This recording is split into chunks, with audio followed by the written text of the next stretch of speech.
बहुत पुराने समय की बात है। एक छोटे से गांव में धनराज नाम का एक निर्धन व्यक्ति रहता था। उसकी गरीबी इतनी गहरी थी कि कई कई दिनों तक उसके घर चूल्हा नहीं जलता था। पहनने को पुराने कपड़े और खाने को कुछ नहीं। पेट भरने की आस में वह रोज सुबह गांव की गलियों में निकलता और दरवाजों पर हाथ फैलाकर भीख मांगता। शुरू में कुछ लोग दया दिखा देते थे, पर समय के साथ गांव वालों का नजरिया बदल गया। उन्हें लगने लगा कि धनराज मेहनत से बचता है। धीरे धीरे लोगों ने उससे मुंह मोड़ लिया और एक दिन ऐसा आया जब उसे कोई भी भीख देने को तैयार नहीं रहा।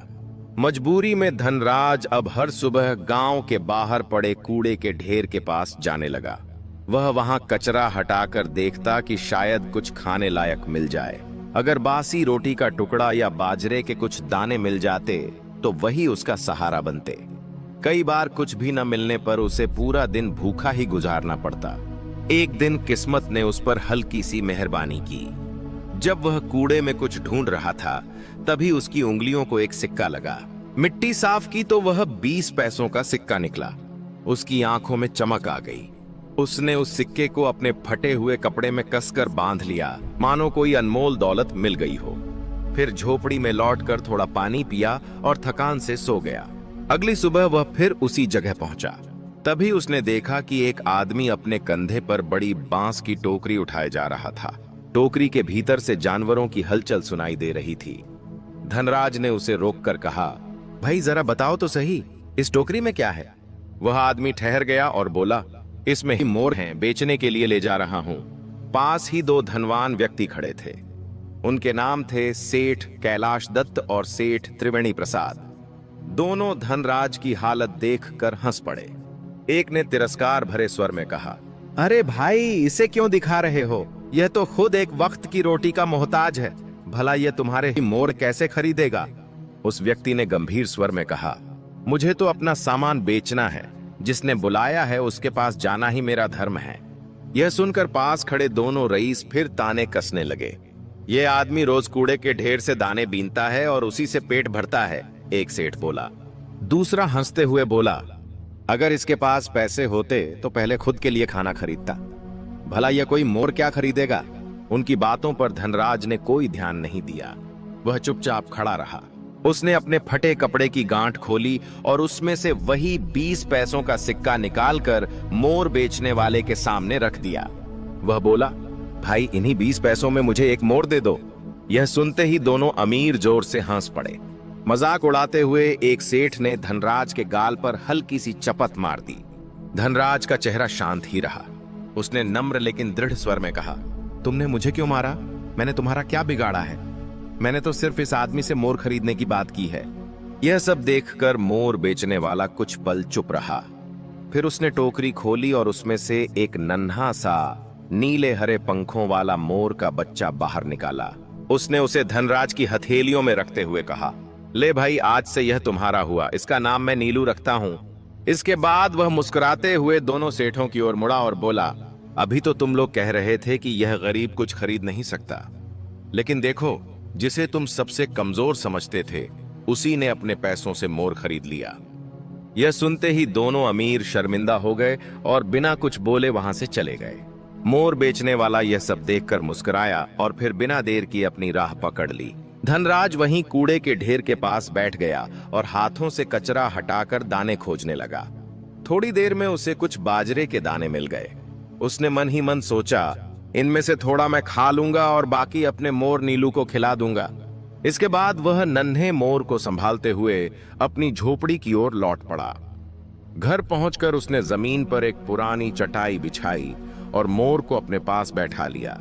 रात धीरे धीरे गहराने लगी और थकान के कारण दोनों ही सो गए। अब यही उसका रोज का जीवन बन गया। हर सुबह धनराज कूड़े के ढेर के पास जाता, दानों की तलाश करता, थोड़ा खुद खाता और थोड़ा अपने मोर को खिला देता।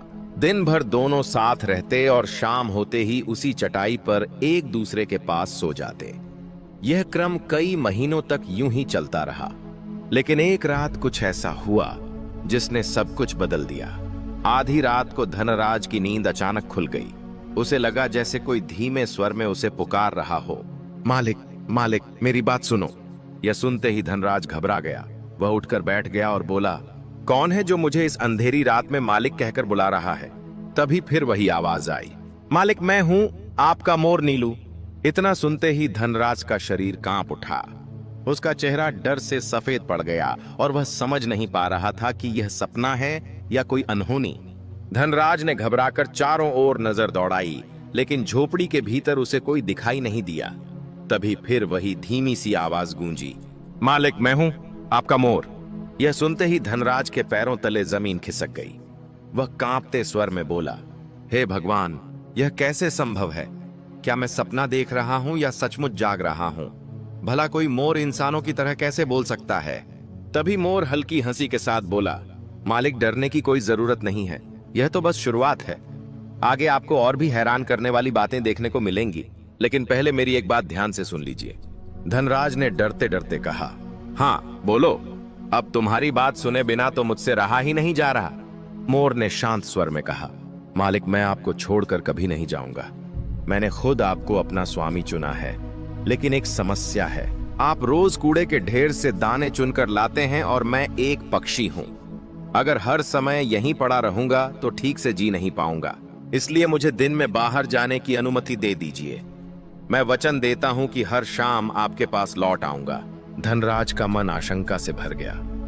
उसे डर लगने लगा कि कहीं यह मोर फिर वापस ना आए, लेकिन फिर भी उसने भारी मन से अनुमति दे दी। सुबह होते ही नीलू पंख फड़फड़ाता हुआ झोपड़ी से बाहर निकला। देखते ही देखते वह इतनी तेजी से उड़ता चला गया कि धनराज की आंखों से ओझल हो गया। यह दृश्य देखकर धनराज फूट फूट कर रोने लगा। हे भगवान, आज मेरा मोर मुझे छोड़कर चला गया, वह विलाप करने लगा। उसका रोना सुनकर पड़ोसी जमा हो गए। उसकी हालत देखकर वे हंसने लगे। एक ने ताना मारते हुए कहा, तू तो सचमुच बड़ा मूर्ख है। अगर कभी तेरे हाथ पैसे भी आ गए तो खाने के बजाय तू जानवर ही खरीदेगा और फिर उसे ऐसे ही भगा देगा। उनकी बातों का धनराज ने कोई जवाब नहीं दिया। वह चुपचाप सिर झुकाए फिर से कूड़े के ढेर की ओर दाने खोजने निकल पड़ा। उस दिन उसकी झोपड़ी उसे पहले से कहीं ज्यादा सूनी और उदास लग रही थी। लेकिन जैसे ही शाम ढली, अचानक दरवाजे पर हल्की सी खटखट हुई। धनराज ने जैसे ही दरवाजा खोला तो सामने नीलू पंख समेटे खड़ा था। उसे देखते ही धनराज की आंखों से खुशी के आंसू बह निकले। वह बोला, अरे मेरे नीलू, तू सचमुच लौट आया। मोर मुस्कुराते हुए बोला, हाँ मालिक, मैंने आपसे जो वादा किया था उसे निभाया। सुबह मैं अपना भोजन खोजने गया था, लेकिन शाम को तो मुझे आपके पास ही लौटना था। नीलू ने गंभीर स्वर में कहा, मालिक आप बिल्कुल निश्चिंत रहिए, मैं आपको कभी धोखा नहीं दूंगा। इसके बाद यही उसका रोज का नियम बन गया। हर सुबह नीलू झोपड़ी से बाहर उड़ जाता, जंगलों और खेतों में अपना भोजन तलाशता और शाम होते ही वापस धनराज के पास लौट आता। यह देखकर आसपास के पड़ोसी हैरान रह गए। वे आपस में फुसफुसाने लगे, यह कोई साधारण मोर नहीं हो सकता। जरूर यह आदमी कोई तांत्रिक या जादूगर है, तभी यह पक्षी रोज लौटकर वापस आ जाता है। इसी तरह कुछ दिन बीतते चले गए। हर दिन की तरह नीलू सुबह निकलता, दूर दूर तक उड़कर जंगल में घूमता, तरह तरह के दाने और पत्ते खाता और शाम को लौटकर धनराज को दिन भर की सारी बातें बता देता। कहाँ गया, क्या देखा, किस जगह कितना सन्नाटा था। छठे दिन की बात है। नीलू एक घने जंगल में पहुंचा, जहां कंटीली झाड़ियां और ऊंचे पेड़ चारों ओर फैले हुए थे। वहीं वह कुछ कोमल हरे पत्ते चुग रहा था। तब एक विशाल वृक्ष की जड़ों के पास उसके पंजे किसी सख्त चीज से टकराए। उसने जिज्ञासा से मिट्टी कुरेदनी शुरू की। अचानक उसकी नजर एक तेज रोशनी पर पड़ी। मिट्टी हटाते ही उसके सामने एक बड़ा और चमकता हुआ हीरा दिखाई दिया। नीलू चौंक गया। यह तो अपार धन है, उसने मन ही मन सोचा। इतना कीमती कि इससे पूरा राज्य खरीदा जा सकता है। फिर वह चिंता में पड़ गया। अगर मैं यह हीरा अपने मालिक धनराज को दे दूं तो लोग उस पर हमला कर देंगे। सब पूछेंगे कि इतना गरीब आदमी इतना बड़ा हीरा कहां से लाया। अगर वह कहेगा कि रास्ते में पड़ा मिला तो कोई यकीन नहीं करेगा। लोग उसे चोर समझ लेंगे या मार डालेंगे। नीलू ने निश्चय किया, मैं अपने मालिक को ऐसी मुसीबत में नहीं डाल सकता। यह हीरा किसी बड़े राजा को देना ही सही होगा, ताकि इसका सही उपयोग हो सके। यह सोचकर उसने उस हीरे को एक बड़े हरे पत्ते में लपेटा, सावधानी से अपनी चोंच में दबाया और जंगल से बाहर उड़ चला। वह लगातार उड़ता रहा। एक जंगल पार किया, फिर दूसरा, फिर कई छोटे बड़े नगर उसके नीचे से निकल गए। थकान से उसका शरीर टूटने लगा और अंततः वह एक सुनसान जंगल में ही उतरकर सो गया।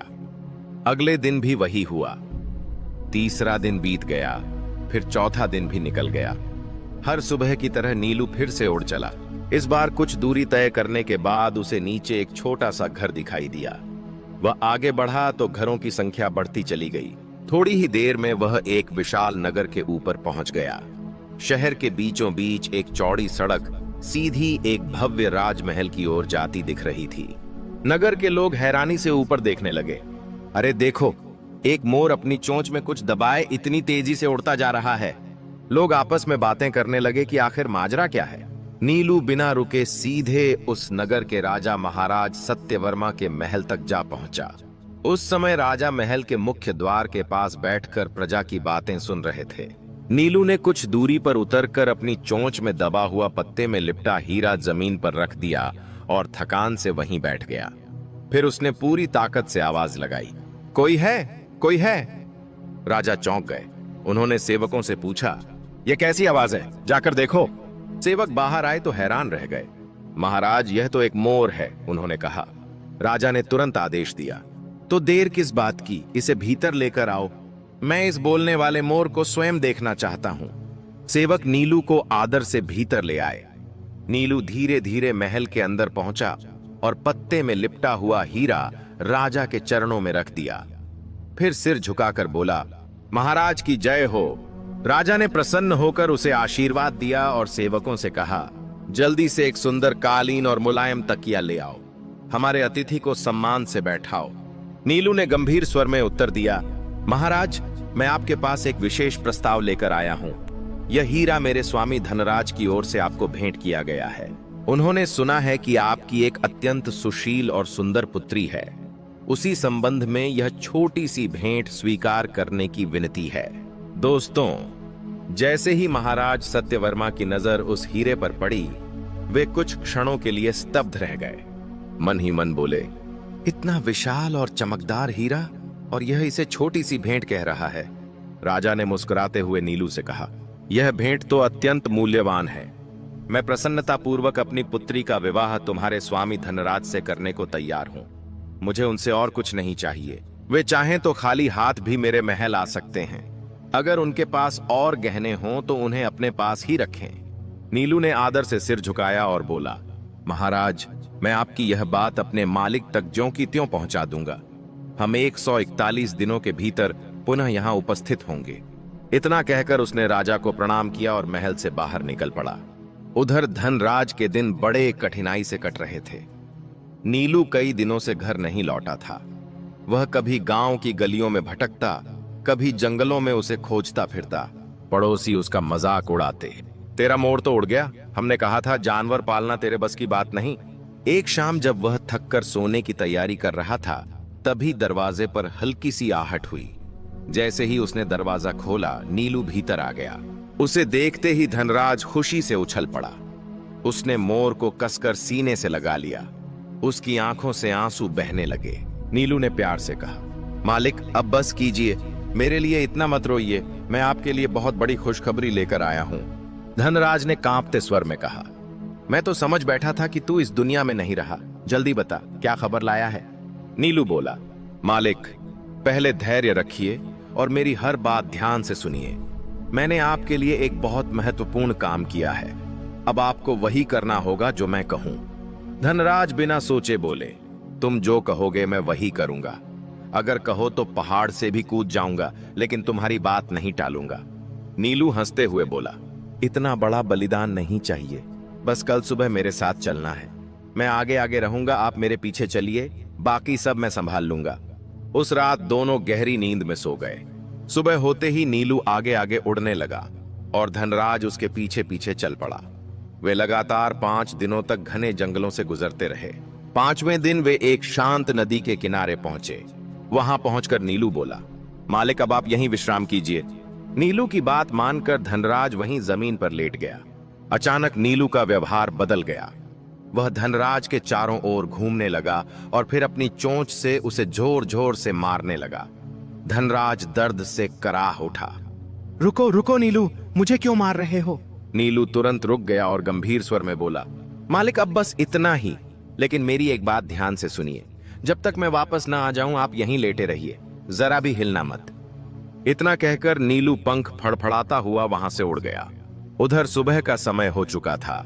महाराज सत्यवर्मा ने पूरे नगर की सड़कों पर सैनिक तैनात करवा दिए थे। उन्हें पूरा विश्वास था कि आज उनके होने वाले दामाद धनराज अपनी बारात लेकर नगर में प्रवेश करेंगे। तभी पहरेदारों ने देखा कि वही प्रसिद्ध मोर नगर की ओर आता दिखाई दे रहा है। वे तुरंत दौड़ते हुए राजा के पास पहुंचे। महाराज महाराज, धनराज के दूत नीलू को हमने आते देखा है। राजा स्वयं नगर के बाहर उसके स्वागत के लिए निकल पड़े, लेकिन जैसे ही उन्होंने नीलू को अकेला आते देखा, उनके चेहरे पर चिंता छा गई। उन्होंने व्याकुल होकर पूछा, क्या सब ठीक है? तुम्हारे स्वामी कहाँ हैं? नीलू ने उदास स्वर में उत्तर दिया, महाराज आज बहुत अनर्थ हो गया। रास्ते में डाकुओं ने हमारे काफिले को घेर लिया। मेरे मालिक को बुरी तरह पीटा, जो कुछ उनके पास था सब लूट लिया, यहाँ तक कि उनके वस्त्र भी छीन लिए गए। यह सुनते ही महाराज सत्यवर्मा का हृदय व्यथित हो उठा। यह तो बहुत अन्याय हुआ, उन्होंने कहा। हमें तुरंत उनकी सहायता करनी चाहिए। वे इस समय कहाँ हैं? राजा ने फौरन आदेश दिया, अस्तबल से हमारे सबसे उत्तम घोड़े लाए जाएं, सैनिक तैयार रहें। फिर उन्होंने दासियों को बुलाकर कहा, महल के सबसे सुंदर और कीमती वस्त्र तुरंत लाए जाएं। दासियां दौड़ पड़ीं और थोड़ी ही देर में रेशमी वस्त्रों से भरा थैला लेकर लौटीं। सफेद अंगवस्त्र, गहरे रंग की जैकेट, कमरबंद और एक भव्य पगड़ी। महाराज सत्यवर्मा बोले, हम स्वयं चलेंगे और अपने होने वाले दामाद को सम्मान सहित यहाँ लाएंगे। लेकिन तभी नीलू ने विनम्रता से कहा, महाराज आपकी कृपा अमूल्य है, पर यह कार्य मुझे अकेले ही करने दीजिए। मैं यह सब वस्त्र अपने स्वामी तक स्वयं पहुंचा दूंगा। राजा कुछ क्षण सोच में पड़े, फिर नीलू की बुद्धिमानी पर विश्वास करते हुए सहमति में सिर हिला दिया। महाराज सत्यवर्मा ने आश्चर्य से नीलू की ओर देखा और बोले, लेकिन तुम तो इतने छोटे से मोर हो, इतना सारा सामान अकेले कैसे ले जा पाओगे? नीलू आत्मविश्वास से मुस्कुराया और बोला, महाराज इसका उपाय बहुत सरल है। आप यह सारा सामान घोड़े की पीठ पर बंधवा दीजिए। घोड़े की लगाम का एक सिरा उसकी गर्दन से बांध दें और दूसरा सिरा मेरी चोंच में पकड़ा दीजिए। मैं अकेला ही सब कुछ अपने स्वामी तक पहुंचा दूंगा। राजा ने नीलू की बात मान ली। जैसे ही व्यवस्था हुई, दरबार में मौजूद सभी लोग यह दृश्य देखकर चकित रह गए। वाह, यह तो सचमुच अद्भुत मोर है, लोग आपस में कहने लगे। नीलू घोड़े के साथ साथ चलता हुआ उसी नदी के किनारे पहुंचा जहां धनराज लेटा हुआ था। नीलू को देखते ही धनराज के चेहरे पर राहत और खुशी लौट आई। नीलू बोला, मालिक मैंने आपसे कहा था ना कि आपको अच्छा भोजन और सम्मान दिलाऊंगा। अब उठिए, पहले स्नान कर लीजिए और ये वस्त्र पहनिए। धनराज हिचकिचाया, बोला, मुझे नहाने धोने की आदत नहीं है और यहाँ पानी भी ठीक नहीं लगता। नीलू ने सख्ती से कहा, नहीं मालिक, अब आपको राजाओं की तरह रहना है। शरीर साफ कीजिए, दांत चमकाइए और मन से डर निकाल दीजिए। काफी समझाने के बाद धनराज ने ठीक से स्नान किया। उसने अपना चेहरा और दांत अच्छी तरह साफ किए। जैसे ही उसने शाही वस्त्र धारण किए, उसकी पूरी काया बदल गई। चेहरा दमकने लगा और चाल में आत्मविश्वास आ गया। अब वह किसी साधारण भिखारी नहीं, बल्कि सचमुच एक राजकुमार जैसा प्रतीत हो रहा था। नीलू ने उसे देखते हुए कहा, मालिक अब आपको कोई पहचान भी नहीं पाएगा। आज से आप कूड़े के ढेर पर दाने चुनने वाले नहीं रहे। अब आप हैं महाराज धनराज। बस एक बात याद रखिए, आप अधिक बोलेंगे नहीं। जो भी बात होगी मैं संभाल लूंगा। धनराज ने सिर हिलाकर सहमति दे दी। कुछ दूर आगे बढ़ने पर उन्हें नगर के सैनिक मिल गए। थोड़ी ही देर में महाराज सत्यवर्मा स्वयं अपने मंत्रियों और दरबारियों के साथ स्वागत के लिए आ पहुंचे। नीलू ने धीरे से धनराज से कहा, महाराज सत्यवर्मा को प्रणाम कीजिए। धनराज ने ठीक वैसा ही किया जैसा नीलू ने उसे समझाया था। वह आगे बढ़ा और झुककर महाराज सत्यवर्मा को प्रणाम किया। राजा भावुक हो उठे और प्रेम पूर्वक उसे गले लगा लिया।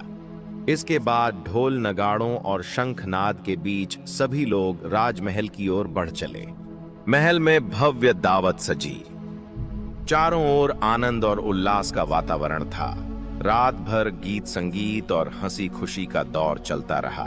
अगली सुबह नीलू सीधे महाराज सत्यवर्मा के पास पहुंचा और बोला, महाराज, अब उस कार्य को पूर्ण करने का समय आ गया है जिसके लिए हम यहाँ आए थे। कृपया राजकुमारी मंदाकिनी का विवाह हमारे स्वामी महाराज धनराज से शीघ्र संपन्न कराइए। महाराज पहले से ही अपने वचन पर अडिग थे। उन्होंने प्रसन्न होकर कहा, सब तैयार है, दुल्हन सज चुकी है। और उसी समय पूरे राजसी ठाठ बाट के साथ राजकुमारी मंदाकिनी का विवाह महाराज धनराज से करा दिया गया। शंख, मंत्रोच्चार और पुष्प वर्षा के बीच यह विवाह संपन्न हुआ। विवाह के अगले दिन नीलू अपने स्वामी के पास आया और बोला, मालिक, अब मैं कुछ दिनों के लिए बाहर जाना चाहता हूं। जब तक मैं वापस न आऊं, आप अपनी पत्नी के साथ अपने ससुराल में विश्राम कीजिए।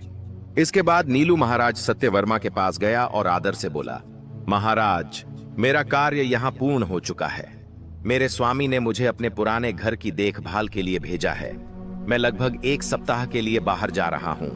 राजा ने चिंता से पूछा, क्या तुम्हें अपने साथ कुछ सैनिक चाहिए? नीलू ने मुस्कुराकर उत्तर दिया, नहीं महाराज, मैं अकेला ही पर्याप्त हूँ।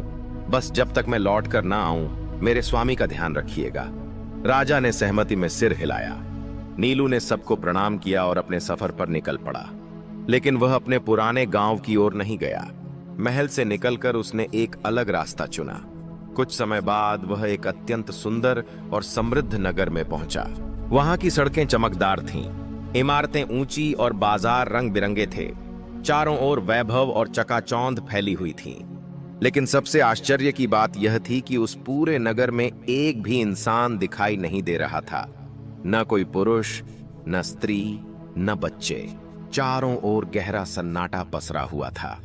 सड़कें सूनी थीं, बाजार वीरान पड़े थे और हवाओं की आवाज के अलावा कुछ सुनाई नहीं दे रहा था। थोड़ी दूर आगे बढ़ने पर नीलू की नजर एक अत्यंत विशाल और भव्य भवन पर पड़ी।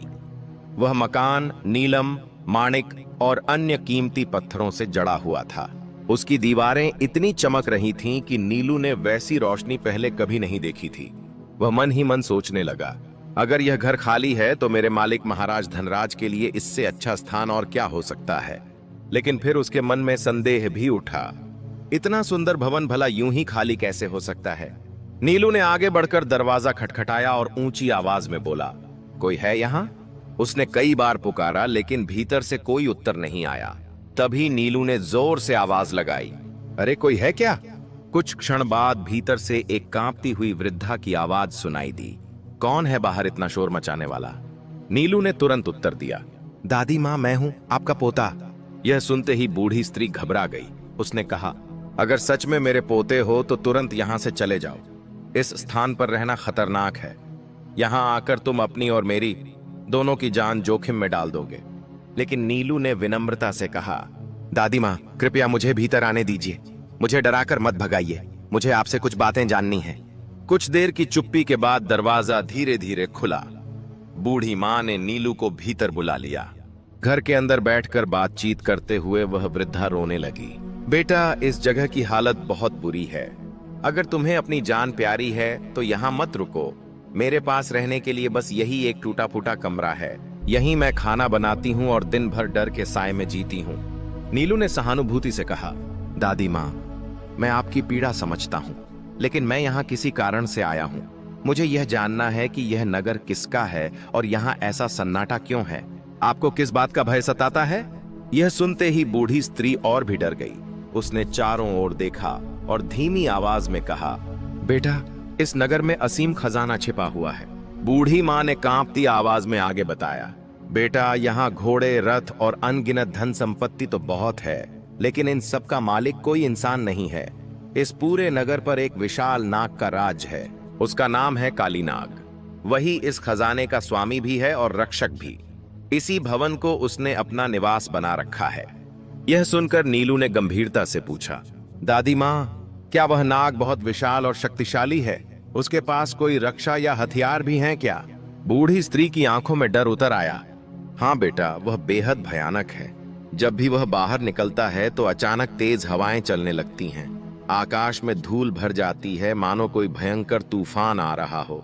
वह आंगन में उतरकर जो सामने आता है सब निगल जाता है, पानी पीता है और फिर गायब हो जाता है। हम जैसे कमजोर लोग उसका क्या बिगाड़ सकते हैं? फिर उसने और भी डरते हुए कहा, और हाँ बेटा, उसके साथ एक खूंखार शेर भी रहता है जो हर समय उसकी रक्षा करता है। इतना सुनते ही नीलू की आंखों में भय नहीं बल्कि साहस चमक उठा। वह दृढ़ स्वर में बोला, दादी माँ, आप बिल्कुल चिंता मत कीजिए। बस मुझे कोई ऐसी जगह बता दीजिए जहां से मैं उस नाग को छिप कर देख सकूं। जैसे ही वह निकलेगा मैं उसका सामना करूंगा। यह सुनकर बूढ़ी माँ का दिल धड़कने लगा। वह घबराकर बोली, अरे बेटा, ऐसी बातें मत करो। तुम पहले ही मेरे लिए खतरा बन चुके हो। यह घर उसी नाग का है। अगर उसने तुम्हारी आवाज सुन ली तो हम दोनों मारे जाएंगे। मैं तो यहाँ चुपचाप बर्तन मांजती हूँ और डर के साये में जीती हूँ। लेकिन नीलू ने वीरता से कहा, दादी माँ, बस आप मुझे एक तेज धार वाली तलवार दे दीजिए, बाकी सब मैं संभाल लूंगा। बहुत डरते डरते बूढ़ी माँ भीतर गई और कुछ देर बाद एक चमकती हुई धारदार तलवार लेकर लौटी। उसे नीलू के सामने रखते हुए बोली, हम पहले ही बहुत दुख झेल चुके हैं, लेकिन अगर तुमने ठान ही लिया है तो यह तलवार ले लो। भगवान तुम्हारी रक्षा करे। उसी क्षण बाहर अचानक तेज हवा चलने लगी। आंगन में धूल के बादल उठने लगे, पेड़ झुकने लगे और वातावरण भयावह हो गया। ऐसा प्रतीत हुआ मानो कोई प्रलयंकारी आंधी आ रही हो। बूढ़ी माँ डर के मारे चीख पड़ी, सुना तुमने? यही वही संकेत है, काली नाग आ रहा है। नीलू बिल्कुल भी विचलित नहीं हुआ। उसने आत्मविश्वास से कहा, दादी माँ, अगर वह बड़ा और शक्तिशाली है तो मेरा साहस उससे भी बड़ा है। अभी मैं घर के भीतर हूं और अंदर से लड़ने का मुझे पूरा लाभ मिलेगा। इस मकान में अब या तो वही रहेगा या फिर मैं। इतना कहकर नीलू ने तलवार को कसकर थाम लिया और दरवाजे की चौखट पर डट कर खड़ा हो गया। अब जो होने वाला था वह टल नहीं सकता था। बूढ़ी दादी डर के मारे कांप रही थी। वह बार बार नीलू से विनती कर रही थी, बेटा, यही वह भयानक नाग है जिसने तलवार और ढाल से लैस न जाने कितने वीर योद्धाओं को मार डाला है। तू तो एक छोटा सा पक्षी है, इसका सामना कैसे करेगा? नीलू झुंझलाकर बोला, दादी माँ, कृपया चुप रहिए। किसी चीज को देखकर उसके सामर्थ्य का अनुमान मत लगाइए। थोड़ा धैर्य रखिए, फिर देखिए आगे क्या होता है। कुछ ही क्षणों में आंगन में तेज हवाएं चलने लगीं। धूल का गुबार उठ गया और वातावरण भयावह हो गया। तभी 7 सिरों वाला काली नाग सरसराता हुआ आंगन में घुस आया। उसने इधर उधर रखे बर्तनों में पड़ा सारा भोजन निगल लिया। फिर वह दरवाजे के पास आकर फुफकारते हुए बोला, आज घर के भीतर से कोई अनजानी गंध क्यों आ रही है? बूढ़ी दादी डरते डरते बोली, नहीं नहीं, कोई नई गंध नहीं है। शायद सुबह मैंने अपने कपड़ों पर थोड़ा इत्र लगा लिया था, उसी की खुशबू होगी। उसी समय नीलू दरवाजे की ओट में तलवार लिए तैयार खड़ा था। जैसे ही काली नाग ने अपना पहला सिर भीतर डाला, नीलू ने बिजली की गति से वार किया और उसका एक सिर अलग हो गया। नाग तड़प उठा और दूसरा सिर भीतर घुसाया, वह भी कट गया। तीसरा सिर आया, वह भी धराशायी हो गया। क्रोधित होकर काली नाग ने चौथा और पांचवां सिर झोंक दिया, लेकिन नीलू ने बिना रुके उन्हें भी काट गिराया। छठा सिर भीतर लाते हुए नाग गरजा, कौन है जो मुझे ललकार रहा है? उत्तर देने से पहले ही नीलू ने छठा सिर भी अलग कर दिया। अब केवल 7वां सिर शेष था। नीलू ने गरजते हुए कहा, तेरा समय अब समाप्त हो चुका है। तूने बहुतों को डराया है, लेकिन इस द्वार पर तेरा अंत निश्चित है। इतना कहते ही उसने अंतिम प्रहार किया और 7वां सिर भी धड़ से अलग हो गया। काली नाग जमीन पर तड़पता रहा और कुछ ही पलों में निःशब्द हो गया। यह युद्ध इतना भयानक था कि विजय के बाद नीलू का शरीर जवाब दे गया। वह थकान और चोटों के कारण वहीं गिर पड़ा और बेहोश हो गया। 70 वर्ष की वह बूढ़ी दादी खुशी से बच्चों की तरह उछलने लगी। वह ताली बजाकर नाचते हुए बोली, हे भगवान, कौन सोच सकता था कि इतना छोटा सा मोर इतना बड़ा और असंभव काम कर दिखाएगा। वह तुरंत भीतर से पानी लेकर आई और नीलू के ऊपर छींटे मारने लगी। कभी उसका सिर हल्के से हिलाती, कभी उसके पंख से हिलाती। जब तक नीलू को छींक नहीं आ गई, वह रुकी नहीं। कुछ ही देर में नीलू की आंखें खुलीं और उसे होश आने लगा। दादी ने उसे सीने से लगाकर कहा, बेटा, तू तो सच में मेरा सगा पोता निकला। तूने काली नाग का अंत कर दिया। आज यह नगर उसके आतंक से मुक्त हो गया। नीलू ने धीरे से उठते हुए कहा, दादी माँ, अब मुझे इस पूरे भवन के हर हिस्से को देखना है। दादी उसे ऊपर से नीचे तक पूरे महल में घुमा लाई। हर कक्ष में अपार धन संपत्ति भरी हुई थी। सोने चांदी के ढेर, कीमती रत्न, बहुमूल्य भोजन और वस्त्र। लेकिन सबसे चौंकाने वाली बात यह थी कि कई कक्षों में पुरुष और स्त्रियां कैद थे, जिन्हें काली नाग ने वर्षों से बंदी बनाकर रखा था। नीलू ने गंभीर स्वर में कहा, दादी माँ, अब यह सारा खजाना और यह नगर मेरे स्वामी महाराज धनराज का है। जब तक मैं उन्हें यहाँ लेकर ना आऊं, आप सबकी देखभाल करें और इन लोगों को सुरक्षित रखें। नीलू वहां 3 दिनों तक रुका। वह नगर की व्यवस्था देखता रहा, लोगों को ढाढ़स बंधाता रहा और खजाने की सुरक्षा सुनिश्चित करता रहा। चौथे दिन वह अपने स्वामी के पास लौटने के लिए निकल पड़ा। जब नीलू वापस पहुंचा तो धनराज उसे देखकर अत्यंत प्रसन्न हो गया। इतने दिनों से वह अकेलेपन में टूट चुका था। नीलू को सामने देखकर उसकी आंखें भर आईं। नीलू बोला, मालिक, अब बस कुछ ही दिन बाकी हैं। 4 दिनों बाद आपको अपनी पत्नी राजकुमारी मंदाकिनी के साथ अपने नए घर चलना है। मैंने आपके लिए सब कुछ तैयार कर दिया है। देखिए महाराज, यही हमारा नया नगर है और सामने जो वह विशाल भवन दिख रहा है, वही अब आपका महल है। जैसे ही काफिला महल के भीतर पहुंचा, वही बूढ़ी दादी खुशी से नाचने लगी, जैसे पहले काली नाग के मारे जाने पर नाची थी। नीलू मुस्कुराकर बोला, दादी माँ, यह सब मेरे स्वामी महाराज धनराज की शक्ति और भाग्य का फल है। असली सम्मान उन्हीं को मिलना चाहिए। दादी ने हाथ जोड़कर महाराज धनराज से क्षमा मांगी कि वह पहले उन्हें पहचान नहीं पाई। इसके बाद नीलू महाराज धनराज को पूरा महल दिखाने ले गया, ऊपर से नीचे तक, हर कक्ष, हर आंगन। महाराज धनराज ने तुरंत आदेश दिया, सारे कमरों की अच्छे से सफाई कर दी जाए। कुर्सियां, मेज और दरवाजे चमकाए जाएं। जिन लोगों को नाग ने कैद कर रखा था, उन्हें तुरंत मुक्त किया जाए और घोड़ों को खुले मैदान में हरी घास चरने के लिए छोड़ दिया जाए। कुछ ही समय में नौकरों ने स्वादिष्ट भोजन भी तैयार कर लिया। सभी मेहमानों को उनके रहने की जगह बता दी गईं। देखते ही देखते वह सूना महल जीवन और चहल पहल से भर उठा। इस तरह कुछ दिन आनंद से बीत गए। सभी लोग वहां सुख शांति से रहने लगे। एक दिन राजकुमारी मंदाकिनी की दासियों ने निवेदन किया, महाराज, अब हमें अपने घर लौटने की अनुमति दीजिए। नीलू ने पहले उन्हें रोकने की कोशिश की, फिर बोला, थोड़ा और रुक जाइए।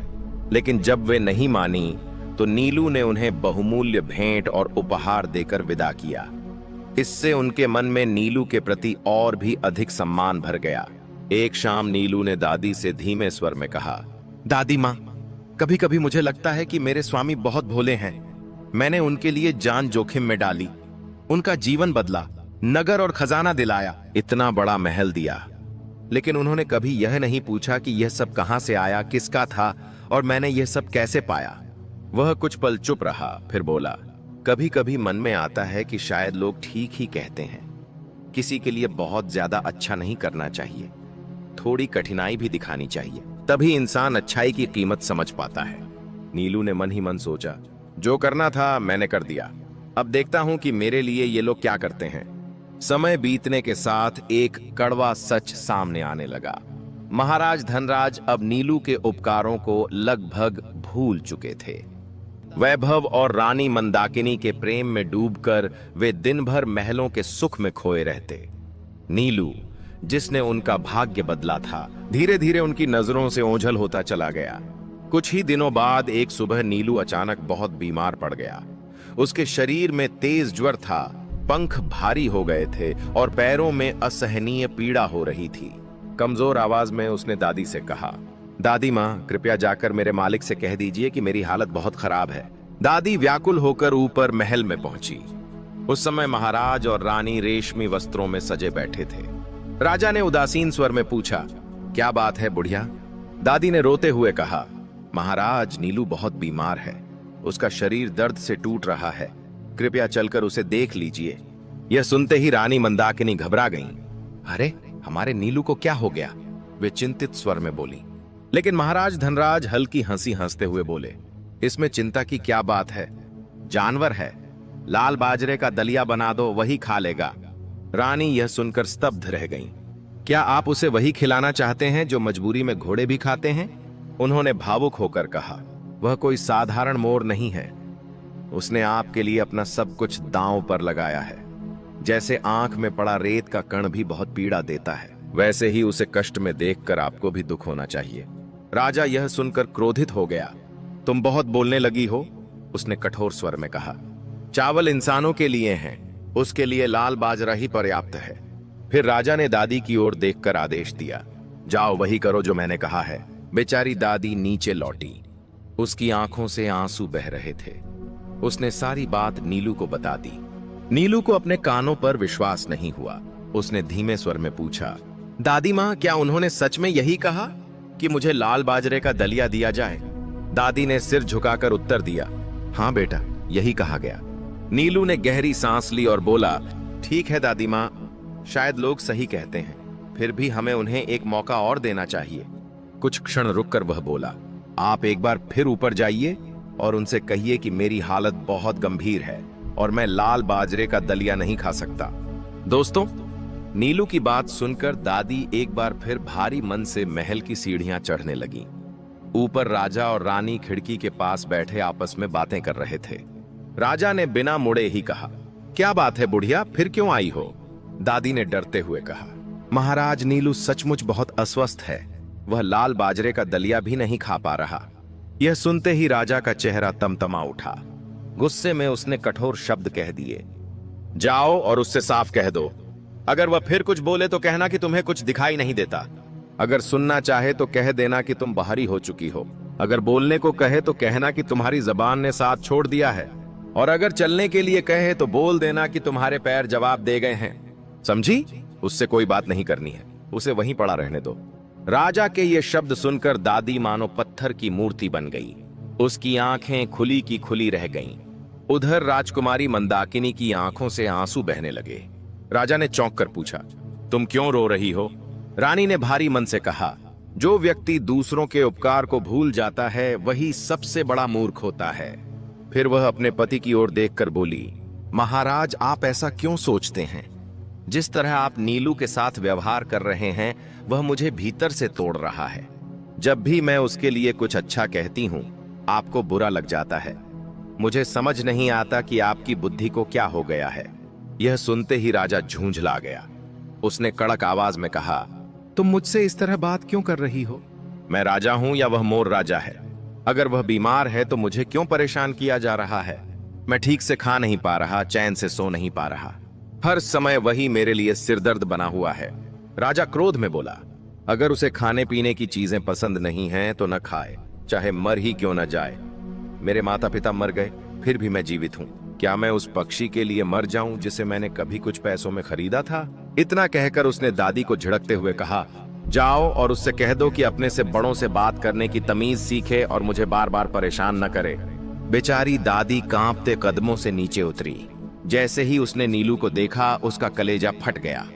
नीलू की चोंच के कोने से खून रिस रहा था। यह दृश्य देखकर दादी फूट फूट कर रो पड़ी। वह बोली, बेटा, तूने उस राजा के लिए क्या क्या नहीं किया। लगता है सब व्यर्थ चला गया। नीलू ने कमजोर स्वर में कहा, दादी मां, अब मैं मर रहा हूं, बीमारी से नहीं बल्कि इंसान की बेवफाई और कृतज्ञता से। जिस व्यक्ति के लिए मैंने अपना सब कुछ दांव पर लगा दिया वही आज मुझे ठुकरा रहा है। कुछ क्षण रुककर नीलू ने फिर कहा, दादी मां, एक बार और ऊपर जाइए। उनसे कहिए कि मेरी हालत बहुत बिगड़ चुकी है। शायद अब मेरे पास ज्यादा समय नहीं बचा। दादी फिर ऊपर पहुंची। उस समय राजा अपनी पत्नी से बातें कर रहा था। दादी के मुंह खोलते ही राजा भड़क उठा। मैं कितनी बार कह चुका हूं कि मुझे तंग मत करो। अगर वह मरना चाहता है तो 100 बार मरे, मुझे कोई फर्क नहीं पड़ता। मर जाने दो उसे। यह सुनकर राजकुमारी मंदाकिनी का हृदय कांप उठा। उसकी आंखों से आंसू बह निकले। वह व्यथित स्वर में बोली, महाराज, आप कैसी बातें कर रहे हैं? उस मोर ने आपका क्या बिगाड़ा है? क्या उसने कभी आपका अहित किया? नहीं, उसने तो केवल आपकी भलाई की है। उसी ने मेरा विवाह तय कराया, मुझे यहां तक लाया, आपको महल और अपार धन दिलाया। आप गरीब थे, आज राजा हैं, सब उसी की वजह से। वह आगे बोली, आज अगर आप उसके साथ ऐसा व्यवहार करेंगे तो लोग आपको नहीं, उसी को नहीं, आपको दोषी ठहराएंगे। लेकिन महाराज धनराज पर इन बातों का कोई प्रभाव नहीं पड़ा। उसने मुंह फेर लिया। दादी निराश होकर नीचे लौटी। उसने देखा कि नीलू की हालत और बिगड़ चुकी थी। तभी राजकुमारी मंदाकिनी का हृदय और अधिक व्याकुल हो उठा। उसने तुरंत अपने एक विश्वसनीय सेवक को बुलाया और आदेश दिया, जल्दी से थोड़ा चावल पकवाओ और नीलू को खिलाओ। उसके लिए एक मुलायम शॉल भेजो ताकि ठंड न लगे, और उसके सिर के नीचे रखने के लिए एक नरम तकिया भी ले जाओ। और यह भी कह देना कि अगर वह चाहे तो मैं अपने पिता के सबसे श्रेष्ठ वैद्य को अभी बुलवा लूंगी। सेवक सारी वस्तुएं लेकर नीचे दौड़ा, लेकिन दुर्भाग्य अपनी सीमा पार कर चुका था। जब तक वह नीलू के पास पहुंचा, बहुत देर हो चुकी थी। नीलू निश्चल पड़ा था। उसकी सांसें थम चुकी थीं।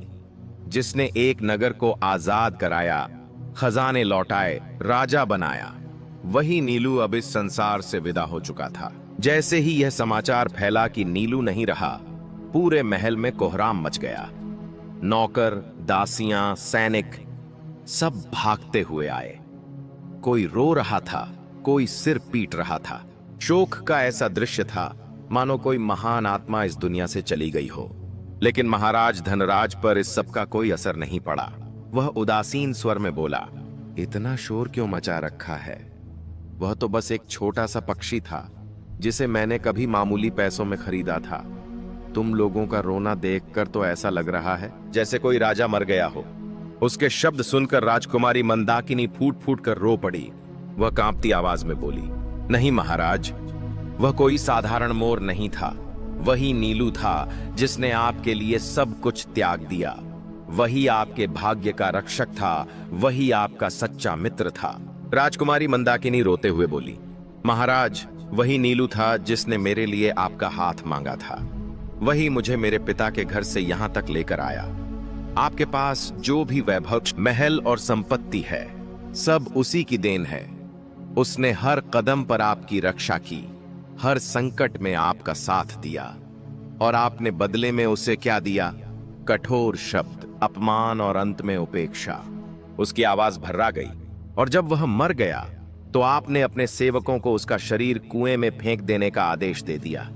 अब हम सब उसके लिए केवल आंसू ही बहा सकते हैं।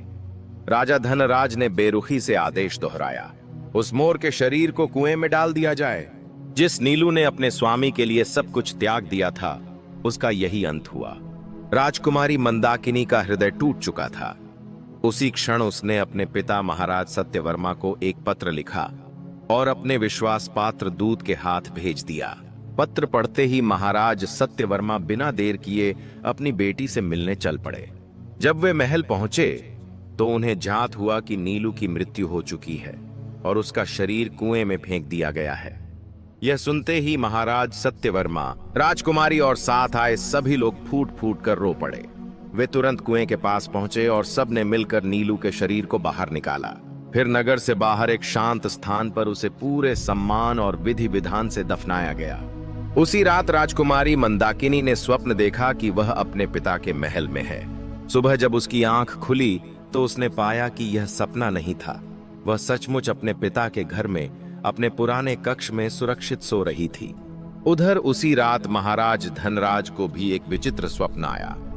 उसने देखा कि वह फिर से कूड़े के ढेर पर झुका हुआ बाजरे के दाने खोज रहा है। जब सुबह उसकी नींद खुली तो उसने पाया कि उसके हाथ धूल और मिट्टी से सने हुए हैं। चारों ओर वही पुराना उजाड़ स्थान था। वह सचमुच उसी कूड़े के ढेर के पास खड़ा था। वह घबरा गया, पागलों की तरह इधर उधर देखने लगा और चिल्लाया, यह क्या हो गया? मैं यहाँ कैसे आ गया? मेरे साथ यह सब किसने किया? उसी समय कुछ बच्चे उधर से गुजरे। उसे देखकर वे हंसने लगे और बोले, अरे तुम अब तक जिंदा हो? हमें तो लगा था कि तुम कब के मर चुके हो। इस तरह राजकुमारी मंदाकिनी अपने पिता के संरक्षण में सुरक्षित और सुखी जीवन जीने लगी। और वहीं दूसरी ओर कृतघ्न राजा अपना सब कुछ खोकर फिर से वही पुराना भिखारी बन गया जो कूड़े के ढेर पर बैठकर दाने बीनता था। वह अभागा व्यक्ति फिर उसी तरह दिन रात कूड़े के ढेर के पास दाने बीनता रहा। समय बीतता गया और एक दिन भूख, कमजोरी और पश्चाताप के बोझ तले दबकर वहीं उसकी मृत्यु हो गई। न कोई अपना था, न कोई शोक मनाने वाला। दोस्तों, आपको यह कहानी कैसी लगी, यह हमें कमेंट में जरूर बताइए। वीडियो को लाइक करना न भूलें और इसे अपने दोस्तों व परिवार के साथ शेयर जरूर करें। ऐसी ही शिक्षाप्रद, भावनात्मक और प्रेरणादायक कहानियां देखने के लिए हमारे चैनल को अभी सब्सक्राइब करें और बेल आइकन दबा दें, ताकि हर नई कहानी आप तक सबसे पहले पहुंचे। आपका एक छोटा सा कमेंट और एक लाइक हमें और बेहतर कहानियां लाने की ताकत देता है। जय माता दी।